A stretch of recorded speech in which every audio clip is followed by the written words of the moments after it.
দেখছেন কলকাতা টিভি। ভাস্বতী রয়েছে আপনাদের সঙ্গে। শুরু করছি সেরা 10। আর শুরুতেই যে খবরে নজর রাখবো, নিটে প্রশ্নপত্র ফাঁস রয়েছে, স্পষ্ট জানালো সুপ্রিম কোর্ট। প্রথম কবে প্রশ্নপত্র ফাঁস এনটিএ কে জানাতে নির্দেশ, ফের পরীক্ষার নির্দেশ সেই বিকল্প পর্যবেক্ষণ শীর্ষ আদালতের। তদন্তের অগ্রগতি নিয়ে সিবিআই কে রিপোর্ট পেশের নির্দেশ।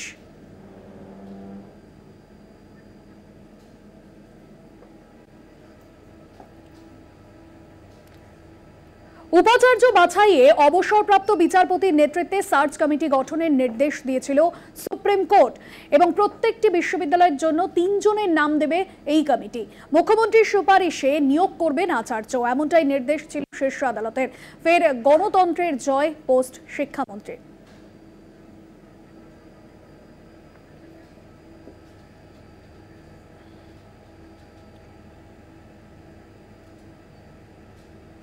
সন্দেশখালী মামলায় সুপ্রিম কোর্টে ধাক্কা রাজ্যের। যৌন হেনস্থা ও জমি জবরদখল মামলায় সিবিআই তদন্তই বহাল।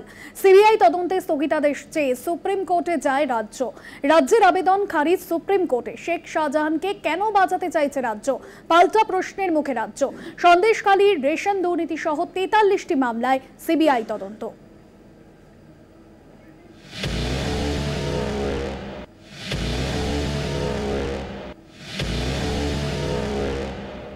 জোর করে জমি দখল, যৌন হেনস্থার অভিযোগে সিবিআই তদন্তের নির্দেশ দিয়েছিল কলকাতা হাইকোর্ট। সেই নির্দেশকে চ্যালেঞ্জ করে সুপ্রিম কোর্টে যায় রাজ্য। শাহজাহান শেখ সহ তার অনুগামীদের বিরুদ্ধে যে তদন্ত চলছে তার বৈধতা নিয়ে চ্যালেঞ্জ করেছিল রাজ্য। সোমবারের শুনানিতে রাজ্য সরকারের সেই আবেদন খারিজ সুপ্রিম কোর্টে।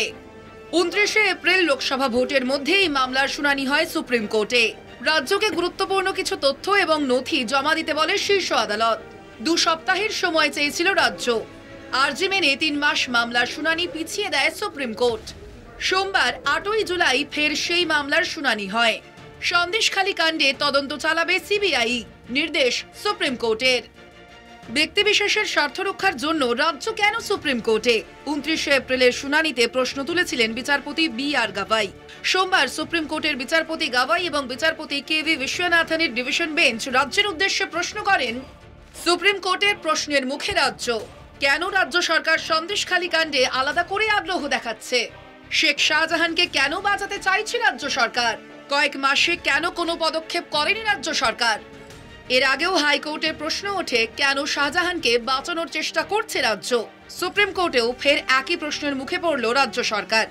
জানিয়ে তুঙ্গে রাজনৈতিক তরজা। কোর্টকে আমরা যথাযথ সম্মান করি, কিন্তু এটাও তো ঘটনা। আপনারা সংবাদ মাধ্যমে দেখিয়েছিলেন যে সন্দেশখালীতে আসলে কি হয়েছিল।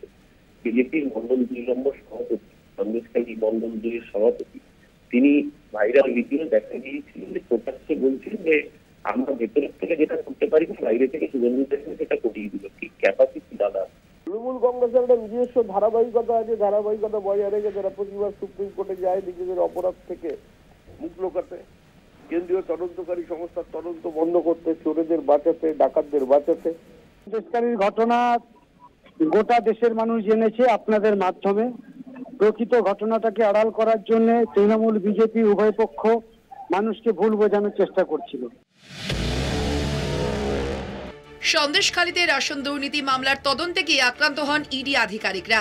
সেই ঘটনা থেকে শিরোনামে উঠে আসে সন্দেশখালী। জমি জবরদখল থেকে নারী নির্যাতন, ধর্ষণের অভিযোগ, সমস্ত অভিযোগের কেন্দ্রবিন্দুতে ছিলেন শেখ শাহজাহান। প্রায় 2 মাস বেপাত্তা থাকার পর গ্রেপ্তার হয় শাহজাহান, গ্রেপ্তার হয় তার শাগরেদরাও। এরপর 10ই এপ্রিল সন্দেশখালীতে মহিলাদের ধর্ষণ, নির্যাতন এবং জমি দখলের মামলায় সিবিআই তদন্তের নির্দেশ দেয় হাইকোর্ট। শুধু যৌন নিগ্রহ এবং জমি দখলই নয়, একই সঙ্গে রেশন দুর্নীতি মামলাতেও ধাক্কা রাজ্যের। সন্দেশখালী রেশন দুর্নীতি সহ 43টি মামলায় সিবিআই তদন্তের নির্দেশ শীর্ষ আদালতের। কলকাতা টিভি। খোদ কেন্দ্রীয় মন্ত্রীর প্যাডে লেখা স্লিপে গোমাংস পাচার। সাংসদ মহুয়া মৈত্রের দাবিতে এবার শিলমোহর এক মাংস পাচারকারীর মন্তব্যে। জানা গিয়েছে মাংস পাচারের টাকার ভাগ নিত মন্ত্রী ঘনিষ্ঠ। ঘটনায় তদন্তের দাবি জানিয়েছেন অশোকনগরের বিধায়ক নারায়ণ গোস্বামী। ঠাকুরবাড়ির প্রতিনিধির মাংস পাচার, পাচারকারীর বয়ানে তোলপাড়। কেন্দ্রীয় মন্ত্রীর প্যাডে স্লিপ নিয়ে গোমাংস পাচারের বিস্ফোরক দাবি। এ নিয়ে শান্তনু ঠাকুরকে নিশানা করে এক্স হ্যান্ডেলে পোস্ট করেন মহুয়া মৈত্র। এবার খোদ পাচারকারীর বয়ানে জোরালো হয়েছে বিতর্ক। পাচারকারী জিয়ারুল গাজীর দাবি তাকে সপ্তাহে 2 দিন স্লিপ দেওয়া হতো। মন্ত্রীর প্যাডে দেওয়া স্লিপ দেখালেই সীমান্ত পেরিয়ে মসৃণভাবে পাচার হয়ে যেত গোমাংস। জিয়ারুলের দাবি প্রতিদিন 6টা করে স্লিপ দেওয়া হতো পাচারের জন্য। পাচারের টাকা স্বরূপনগরের বিজেপি নেতা তথা শান্তনু ঠাকুরের ঘনিষ্ঠ নজমুল সর্দারের হাতে যেত বলে দাবি জিয়ারুলের। এ নিয়ে জিয়ারুলকে পাশে বসিয়ে এক সাংবাদিক বৈঠকও করেন শান্তনু ঠাকুর। সেখানে তাকে জোর করে নিয়ে যাওয়া হয় বলেও দাবি জিয়ারুলের। বিজেপি নেতা তথা কেন্দ্রীয় মন্ত্রীর বিরুদ্ধে গোমাংস পাচারের অভিযোগ ঘিরে রাজ্য রাজনীতিতে তোলপাড় পড়ে গিয়েছে। তৃণমূল এই অভিযোগকে হাতিয়ার করে আসরে নেমেছে। পাল্টা জবাব দিয়েছেন বনগাঁর সাংসদ কেন্দ্রীয় মন্ত্রী শান্তনু ঠাকুর। মহুয়া মৈত্রের দাবিতে শিলমোহর পাচারকারী, সরগরম রাজনৈতিক মহল। গোমাংস পাচারের ঘটনায় কেন্দ্রীয় মন্ত্রীর নাম জুড়ে যাওয়ায় স্বাভাবিকভাবেই অস্বস্তিতে বিজেপি। বসিরহাট থেকে সঞ্জিত চক্রবর্তীর রিপোর্ট, কলকাতা টিভি। শান্তনু ঠাকুরের নামে বিস্ফোরক অভিযোগ মহুয়া মৈত্রের। সীমান্তে গোমাংস পাচারকারীদের ছাড়পত্র দিতেন শান্তনু ঠাকুর। কেন্দ্রীয় মন্ত্রীর প্যাডেই ছাপানো হতো ফর্ম, সেই ফর্মেই পাচার ছাড়পত্র। পোস্টে অভিযোগ তৃণমূল সাংসদের, অভিযোগ অস্বীকার কেন্দ্রীয় মন্ত্রীর। জাতীয় মহিলা কমিশনের চেয়ারপারসন রেখা শর্মার বিরুদ্ধে পাজামা মন্তব্যের জেরে ন্যায় সংহিতার কোপে পড়েছেন মহুয়া মৈত্র। দায়ের হয়েছে এফআইআর। এই আবহে মহুয়ার হাতিয়ার গরু এবং গোমাংস পাচার। শান্তনু ঠাকুরকে কাঠগড়ায় তুলে আসরে কৃষ্ণনগরের তৃণমূল সাংসদ। সোমবার মহুয়া মৈত্রের এই পোস্ট ঘিরেই শোরগোল। তথ্য প্রমাণ তুলে সোশ্যাল মিডিয়ায় পোস্ট তৃণমূল সাংসদের। বিএসএফ এবং স্বরাষ্ট্র মন্ত্রককে মেনশন করে পোস্টে অভিযোগ, শান্তনু ঠাকুরের লেটার হেড প্যাডে সীমান্তে গোমাংস বিনিময় ছাড়পত্র দেওয়া হয়েছে। কেন্দ্রীয় মন্ত্রীর সরকারি প্যাডে ফর্ম ছাপানো হয়েছে। ব্যাটালিয়নকে পাস ইস্যু করতে এই ফর্ম। এক্ষেত্রে 3 কেজি গোমাংস পাচারের জন্যই এই ছাড়পত্র। যদিও গরু পাচারের ঘটনায় এর আগে একাধিকবার বিএসএফকেই দায়ী করেছে রাজ্যের শাসক দল। খোদ অভিষেক বন্দ্যোপাধ্যায় অভিযোগ তুলেছিলেন, গরু বা কয়লা পাচারের টাকা সরাসরি দিল্লিতে যায়। এবার গরু পাচারের তথ্য প্রমাণ তুলে কেন্দ্রকে নিশানা মহুয়া মৈত্রের। তৃণমূল সাংসদকে পাল্টা উত্তর শান্তনুর। এটা পাচারের জন্য নয়, ওখানে একটা নাকা চেকিং আছে হাকিমপুরে, ওর ভেতরে যারা বাস করে তাদের হ্যারাসমেন্ট হয়। এটা আমাদের সেন্ট্রাল গভর্নমেন্টেরও দেখা উচিত। আর রাজ্য সরকারের যারা মেম্বার প্রতিনিধি আছে ওখানে টিএমসির, তারা নিজেদের প্যাডেও ওটা দিচ্ছে, আমাদের কাছে প্রমাণ আছে। মহুয়া মৈত্র না জেনে শিক্ষিত হয়ে অশিক্ষিতের মতো বক্তব্য দিচ্ছে। শান্তনু ঠাকুর ওপেনে প্যাডে গরু পাচার করবার জন্য দেবে, এটা নিরক্ষরের লক্ষণ, শুধু অশিক্ষিত নয়। বনগাঁতে যে বাংলাদেশ সীমান্ত, সেখানে যে অনেক রকমের অসাধু কাজকর্ম হয়, স্মাগলিং হয়, এবং সেখানে বিজেপির শান্তনু ঠাকুর সহ বিভিন্ন নেতার যুক্ত থাকার অভিযোগ পাওয়া যায়, এটা নতুন কিছু না। এরকম কথা ওই চত্বরে কান পাতলেই শোনা যায়। আর বর্ডারে দাঁড়িয়ে সেটা শান্তনু ঠাকুর হোক আর যে ঠাকুরই হোক না কেন, সে যদি এই ধরনের ইলিগাল কাজকর্ম, ভয়ঙ্করভাবে ইলিগাল কাজকর্ম করেন, তাকে তার বিরুদ্ধে তদন্ত করার ব্যবস্থা নেওয়ার সুযোগ তো মহুয়া মৈত্র দলের রয়েছে, সরকারের রয়েছে। তারা সেইগুলোকে না করে যদি খালি মিডিয়ার কাছে অভিযোগ করেন, তাহলে তো ধরে নিতে হবে যে তারাও এই সমস্যাটাকে জিইয়ে রেখে এটাকে নিয়ে একটা লেনদেনের রাজনীতি করছে। লোকসভা ভোটের ফল প্রকাশের পর একই বাংলায় মুখ পড়েছে বিজেপির। মহুয়ার পোস্টে খানিকটা হলেও অস্বস্তিতে বিজেপি। কলকাতা টিভি। কয়েকশো কোটি টাকার গয়না লুটের নেপথ্যে ছিল গ্যাংস্টার সুবোধ সিং। এখনো পর্যন্ত প্রায় 200 কোটি টাকার গয়না লুটের হদিশ। সহজে পাচার করতে সোনার গয়না গলিয়ে বারে পরিণত করত। সিআইডি সূত্রে এমনটাই খবর মিলেছে। পাশাপাশি বিজেপি নেতা মনীষ শুক্লা খুনে রাজনৈতিক যোগের অভিযোগে মুখ্যমন্ত্রী, রাজ্যপাল ও পুলিশ কমিশনারকে চিঠি বাবা চন্দ্রমণি শুক্লার। জুয়েল থিফের বং কানেকশন। জুয়েল থিফ সুবোধের কীর্তি দেখে তদন্তকারীদের চক্ষু চড়ক গাছ। রানীগঞ্জে ডাকাতির ঘটনায় সুবোধকে হেফাজতে নিয়েছে সিআইডি। জেরায় তদন্তকারীদের হাতে উঠে এসেছে একাধিক গুরুত্বপূর্ণ তথ্য, যার মধ্যে অন্যতম সুবোধের বং কানেকশন। জুয়েল থিফকে জেরায় চাঞ্চল্যকর তথ্য। কয়েকশো কোটি টাকার গয়না লুঠের নেপথ্যে সুবোধ। এখনো পর্যন্ত প্রায় 200 কোটি টাকার গয়না লুঠের হদিশ। সোনার গয়না গলিয়ে ছোট বল ও বার বানাতো শত্রু। তদন্তকারীরা জানতে পেরেছে সুবোধ ছোট ছোট দল গড়ে অপরাধের জাল বিছিয়েছিল। তদন্তকারীদের কাছে এটা পরিষ্কার যে গ্যাংস্টার সুবোধ সিং জেলে বসে তোলা চেয়ে ব্যবসায়ীদের হুমকি দিত। বিজেপি নেতা মনীষ শুক্লা খুনেও নাম জড়িয়েছে গ্যাংস্টার সুবোধের। বিহার থেকে ধৃত গ্যাংস্টার সুবোধ সিংকে ম্যারাথন জেরা পুলিশের। ছেলের খুনের বিচারের আশায় মুখ্যমন্ত্রী, রাজ্যপাল ও পুলিশ কমিশনারকে চিঠি দিয়েছেন মনীষ শুক্লার বাবা চন্দ্রমণি শুক্লা। পুলিশের দাবি, জেরায় সুবোধ সিং স্বীকার করেছেন যে তিনি মনীষ শুক্লা খুনের সুপারি নেন। প্রশ্ন ওঠে, সুপারি কে দিয়েছিলেন? সূত্রের খবর, এই প্রশ্নেই বারবার বয়ান বদল করছেন সুবোধ। তবে কি ব্যারাকপুর শিল্পাঞ্চলের দাপুটে কোনো রাজনৈতিক নেতা সুবোধকে সুপারি দেন? প্রশ্ন উঠছেই। জয়ন্ত মজুমদার ও রিয়া মাঝির রিপোর্ট, কলকাতা টিভি। গণপিটুনির মতো ঘটনা রুখতে সম্প্রতি নবান্ন থেকে কড়া নির্দেশ দেওয়া হয়েছে পুলিশ প্রশাসনকে। জেলায় জেলায় পাঠানো হয়েছে গাইডলাইন, কিন্তু নির্দেশই যেন সারা গণপিটুনির ঘটনা নিয়ন্ত্রণে ব্যর্থ পুলিশ। রাজ্যে আবারও গণপ্রহারে রক্তাক্ত বসিরহাটের মমিনপুর দাসপাড়া এলাকার যুবক। অন্যদিকে গণপিটুনির জেরে আজগর মোল্লার মৃত্যুর ঘটনায় গ্রেফতার করা হয়েছে দুজনকে। সারছে না গণপিটুনির রোগ। পুলিশ প্রশাসন থেকে একাধিকবার প্রচারেও কাজ হচ্ছে না। নিজের হাতেই আইন তুলে নিচ্ছেন সাধারণ মানুষ। শেষতম উদাহরণ বসিরহাট। ছেলে ধরা সন্দেহে বেঁধে রাখা হয় এক যুবককে, চলে মারধর। যুবককে উদ্ধার করতে গিয়ে হেনস্থার শিকার হয় পুলিশ। ঘটনার জেরে উত্তপ্ত হয়ে ওঠে বসিরহাটের মমিনপুর দাসপাড়া এলাকা। আমি তখন চিল্লাচিল্লি করেছি, দড়িয়ে আমি বাচ্চার দিকেও যাইনি, আমি দড়ি দিয়ে চিল্লে দেখে মানুষ, হ্যাঁ বাচ্চা নিয়ে যাচ্ছিল একদম সরাসরি ওই কবর খোলার ওই জায়গায় বাচ্চা নিয়ে যাচ্ছিল। এবার আমার ভাইগুনা আসলে মানে দুটো বাচ্চা। স্থানীয়দের অভিযোগ, ওই যুবককে তারা এলাকায় আগে দেখেননি। সোমবার একটি বস্তায় লজেন্স এবং খেলনা নিয়ে ছন্নছাড়া ভাবে ঘুরে বেড়াচ্ছিলেন তিনি। তারপর হঠাৎ করে এলাকার দুটো বাচ্চার হাত ধরে টানাটানি করেন বলে অভিযোগ। বাড়ি ছিলাম না, আমি একটু অন্য জায়গায় ছিলাম, তো আমাকে হঠাৎ ফোন করলো যে এরকম একটা লোক পাওয়া গেছে। তো আমার ছেলেও ছিল, আমার নিজের ছেলেও ছিল, ও খেলা করছিল বলে ওদের পাশে খেলনা নিয়ে খেলা দেখাচ্ছিল। এবার বাচ্চাদের এবার দুটো হাত ধরতে গিয়েছে, এবার চেল্লাচিল্লি করতে গিয়ে পাশের কারা ওই যে মহিলাটা ও সব দেখতে পেয়ে গেছে। এবার ডাকার পরে সব ছুটি আসলো, এসে ওই দুজনকে ধরলো। এরই মধ্যে রবিবার চোর সন্দেহে গণপিটুনির ঘটনায় দুজনকে গ্রেপ্তার করলো ভাঙড় থানার পুলিশ। থানা থেকে মাত্র ঢিল ছোড়া দূরত্বে বাজারের মধ্যে ভোরবেলা উদ্ধার হয় এক ব্যক্তির মৃতদেহ। পাশের একটি দোকানের সিসিটিভি ক্যামেরার ফুটেজে রহস্যের জট কাটে। ফুটেজে দেখা যায় আজগর মোল্লা নামে ওই ব্যক্তিকে পিটিয়েই মেরে ফেলা হয়েছে। এই ঘটনায় জড়িত সন্দেহে সোমবার পুলিশের হাতে গ্রেপ্তার হয় দুজন। কলকাতা টিভি। সেরা দশে অন্যান্য খবর নিয়ে ফিরছি বিরতির পর, সঙ্গে থাকুন। ফিরে এলাম বিরতির পর, আর যে খবরে নজর রাখবো, ব্যারাকপুরে পুজো কমিটি গঠনের প্রস্তুতি বৈঠকে উত্তেজনা। 12 নম্বর ওয়ার্ডের কাউন্সিলর ও অনুগামীদের বিরুদ্ধে হেনস্থার অভিযোগ। হাতাহাতিতে আহত হয়ে একজনের মৃত্যুর অভিযোগ অস্বীকার কাউন্সিলরের। সিসিটিভি ফুটেজ প্রকাশ্যে এসেছে, হৃদরোগে মৃত্যু এমনটাই অনুমান পুলিশের। পুজো কমিটি কার দখলে থাকবে? দুর্গাপুজোর প্রস্তুতি বৈঠকে উত্তেজনা। হাতাহাতির ঘটনায় মৃত তৃণমূল কর্মী। কাউন্সিলর ও অনুগামীদের হেনস্থার জেরেই মৃত্যু। মৃত তৃণমূল কংগ্রেস কর্মী 40 পার্থ চৌধুরী স্থানীয় একটি ক্লাবের মহিলা পরিচালিত পুজোর দখল নিতে 12 নম্বর ওয়ার্ডের তৃণমূল কাউন্সিলর মৌসুমী মুখোপাধ্যায়ের অনুগামীদের বিরুদ্ধে এক ব্যক্তিকে মারধর করার অভিযোগ ওড়িশি ক্লাবের পুজো দখল করতে চাইছেন 12 নম্বর ওয়ার্ডের তৃণমূল কাউন্সিলর মৌসুমী মুখোপাধ্যায়।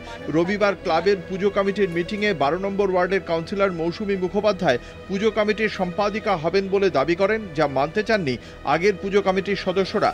অভিযোগ তখনই কাউন্সিলরের অনুগামীরা ক্লাবের বাইরে বর্তমানে দায়িত্বে থাকা পুজো কমিটির সম্পাদিকা স্নিগ্ধা চৌধুরীর স্বামী পার্থ চৌধুরীকে হেনস্থা ও মারধর করে।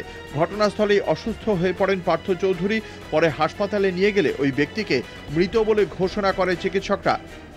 যদিও অভিযুক্ত কাউন্সিলর সমস্ত অভিযোগ অস্বীকার করেছেন। তদন্তে দোষী সাব্যস্ত হলে বিচার আইনানুগ পথে চলবে বলে জানান ব্যারাকপুর পুরসভার চেয়ারম্যান উত্তম দাস। এই ঘটনায় বিজেপির নিশানায় তৃণমূল। ব্যারাকপুরে মৃত্যু রহস্যের সামনে এলো সিসিটিভি ফুটেজ। সম্ভবত হৃদরোগে আক্রান্ত হয়ে মৃত্যু অনুমান পুলিশের। ব্যারাকপুর থেকে শুভজিৎ সিং এর রিপোর্ট, কলকাতা টিভি। অথই জলে রাজ্যের সমুদ্র সাথী প্রকল্প। সমুদ্র সাথী প্রকল্পে উপভোক্তাদের তালিকায় একাধিক বেনিয়মের অভিযোগ। দোলাচলে সামুদ্রিক মৎস্যজীবীরা। সমুদ্র সাথী প্রকল্প নিয়ে বিজেপির নিশানায় শাসক শিবির। শেষ রাজ্য বাজেটে সমুদ্র সাথী প্রকল্পে এপ্রিল ও মে এই 2 মাসে 10,000 টাকা ভাতা ঘোষণা করেছিল রাজ্য সরকার। মৎস্যজীবীদের তালিকা তৈরিতে বিস্তর বেনিয়মের অভিযোগে এবার সরব মৎস্যজীবী সংগঠনগুলি। গত 15ই জুনের পর থেকে বন্ধ সমুদ্র সাথী পোর্টাল, ফলে আবেদন প্রক্রিয়াও পুরোপুরি বন্ধ। সব মিলিয়ে অথই জলে প্রকল্পটি এখনো পর্যন্ত একজন মৎস্যজীবীও এই ভাতা পাননি। কবে মিলবে এই ভাতা? হতাশ দক্ষিণ 24 পরগনার লক্ষাধিক সামুদ্রিক মৎস্যজীবী। সামুদ্রিক মৎস্যজীবীদের এই কার্ডেও ব্যাপক গরমিল প্রকাশ্যে এসেছে। নির্দিষ্ট নিয়ম মেনেই কাজ হচ্ছে, জানান দক্ষিণ 24 পরগনার সহ মৎস্য অধিকর্তা। সমুদ্র সাথী প্রকল্প নিয়ে বিজেপির নিশানায় শাসক দল। প্রকৃত মৎস্যজীবীরা বঞ্চিত হচ্ছে। সমস্যার সমাধানের আশায় সামুদ্রিক মৎস্যজীবীরা। নামখানা থেকে কোয়েল মণ্ডলের রিপোর্ট, কলকাতা টিভি।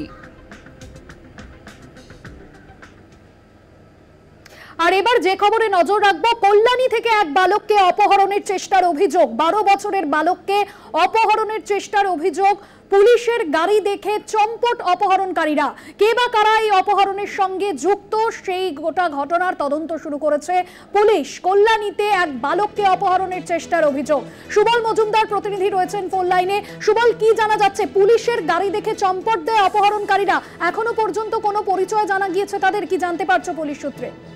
দেখো, আজকে দুপুরবেলায় কল্যাণী রথতলা, জামতলা মুরতিপুর বলে একটি জায়গা, সেখানে এই বালক, যার বয়স 12 বছর, অরণ্য বারোই নাম, সে খেলার মাঠে খেলা করছিল এবং তারই এলাকারই এক পরিচিত সঙ্গে আরো কয়েকজন তাকে বোলেরো গাড়িতে তুলে নিয়ে যায় বলে তার বক্তব্য।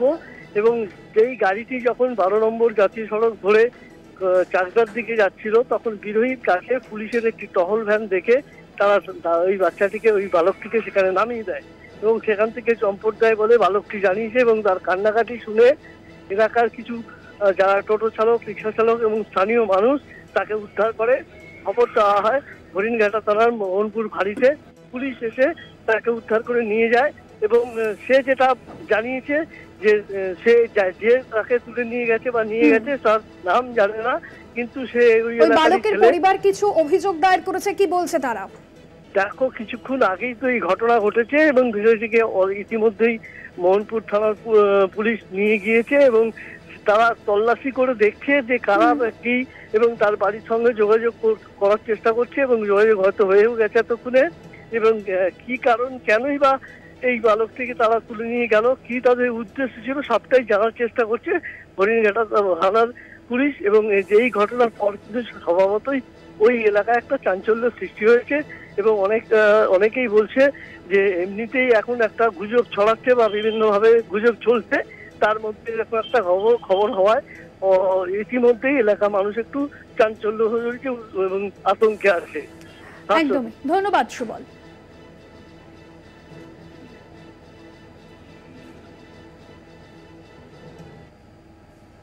জামালপুরে সালিশি বিতর্কে জামিন মূল অভিযুক্তের। আত্মসমর্পণ করে জামিন মূল অভিযুক্তের। সালিশি কাণ্ডে আগেই জামিন হয় 12 জনের। অভিযুক্তের সভায় না যাওয়ায় প্রৌঢ় দম্পতিকে মারধরের অভিযোগ সামনে এসেছিল। চন্দন সেনগুপ্ত প্রতিনিধি রয়েছেন ফোন লাইনে। চন্দন, এর আগে 12 জনকেই জামিন দেওয়া হয়, এবার মূল অভিযুক্তের জামিন। কি জানা যাচ্ছে এ বিষয়ে? কোন শর্তে জামিন দেওয়া হলো অভিযুক্তকে? গত শুক্রবার থেকে আমরা টানা সম্প্রচার করছিলাম যে পূর্ব বর্ধমানের জামালপুর, সেই জামালপুরের চকদিঘি অঞ্চলের কুবাজপুর গ্রামে সালিশি সভায় না যাওয়ার জন্য বৃদ্ধ দম্পতিকে এবং তার ছেলেকে বেধড়ক মারধর করে এখনো চিকিৎসাধীন তার যে স্বামী বৃদ্ধ, সে বর্ধমান মেডিকেল কলেজ হাসপাতালে ভর্তি এবং তার গ্রামে ঢুকতে পারছে না। তারা 25শে জুন এসপির কাছে, মুখ্যমন্ত্রীর কাছে অভিযোগপত্র পাঠিয়েছিল যে তাদের এই ঘটনা ঘটেছে, এই যেন বিষয়টি দেখে। তারপরেই কিন্তু আমরা এই সম্প্রচার করার পর কলকাতা টিভিতে প্রশাসন নড়ে বসে এবং শুক্রবার দিনকে রাত্রির বেলায় কিন্তু এই ঘটনা জানা যায় কি হচ্ছে। শনিবার দিন সকালবেলাতে ওই যে মূল অভিযুক্ত 12 জন এবং মূল অভিযুক্ত মোট 13 জন ছিল, তাদের মধ্যে 12 জনকে নোটিশ পাঠায় জামালপুর থানার পুলিশ। এরপর জামালপুর থানার পুলিশের নোটিশ পেয়ে তাড়াতাড়ি করে শনিবার দিনকেই 12 জন জামিন নিয়ে নেয় এবং দেখা গেল যে আজকেও যে মূল অভিযুক্ত তাকে রবিবার দিনকে নোটিশ পাঠানো হয়েছিল। এই আজাদ রহমান যে অঞ্চল সভাপতি তৃণমূলের, তাকেও নোটিশ পাঠানো হয় রবিবার, এবং রবিবার যে কার্যত কোর্ট বন্ধ থাকে সে কারণে আজকে সকালবেলা তিনি আসেন এবং তিনি এসেও জামিন পেয়ে যায়। এখন প্রশ্ন হলো যে এত লঘু ধারা দেওয়া হয়েছে, যার ফলেই কিন্তু ওই 12 জনেরও যেমন জামিন হয়েছে, ঠিক সেই ধারাতেই এই আজাদ রহমানেরও জামিন হয়ে গেল। এখন যারা রয়েছে, যারা অভিযোগকারী, ওই পরিবারটি আতঙ্কিত। তারা বলছেন যেখানে মুখ্যমন্ত্রীকে চিঠি দিলাম এবং যেখানে এসপিকে চিঠি দিলাম, এমন তাদেরকে জামিন দিয়ে দিলে এরপর তারা গ্রামে ঢুকবেন কি করে? এমনিতেই গ্রামে ঢোকার জন্য আবেদন জানিয়েছিলেন, এরপর তারা আতঙ্কে দিন কাটাচ্ছে। ভাস্বতী, একদমই ধন্যবাদ জানাবো তোমায়।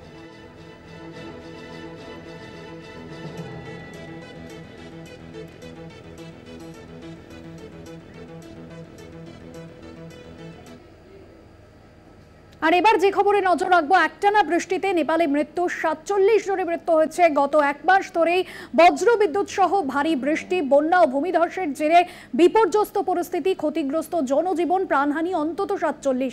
এছাড়া বাড়িঘর ভেঙে ক্ষয়ক্ষতি বিপুল। নেপালের সংসদ ন্যাশনাল অ্যাসেম্বলিতে দেশের সামাজিক শিক্ষামন্ত্রী জানিয়েছেন, একটানা বর্ষণে এখনো পর্যন্ত 18 লক্ষ মানুষজন ক্ষতিগ্রস্ত।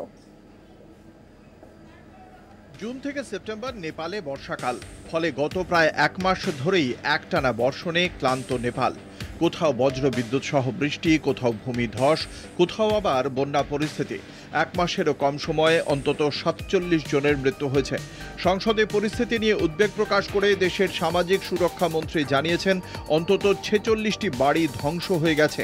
প্রায় 18 লক্ষ মানুষ একটানা বর্ষণে ক্ষতিগ্রস্ত। শুধুমাত্র বাজ পড়েই 32টি জেলায় অন্তত 19 জনের মৃত্যু হয়েছে। নেপালের রাজধানী কাঠমান্ডু উপত্যকাও বন্যা কবলিত। কাঠমান্ডুর পাশ দিয়ে বয়ে যাওয়া দুই নদী বাগমতী ও বিষ্ণুমতী বিপদসীমার ওপর দিয়ে বইছে। স্বাভাবিকভাবে স্থানীয় বাসিন্দাদের নদী তীরবর্তী এলাকা থেকে সরিয়ে নেওয়ার কথা ভাবছে প্রশাসন।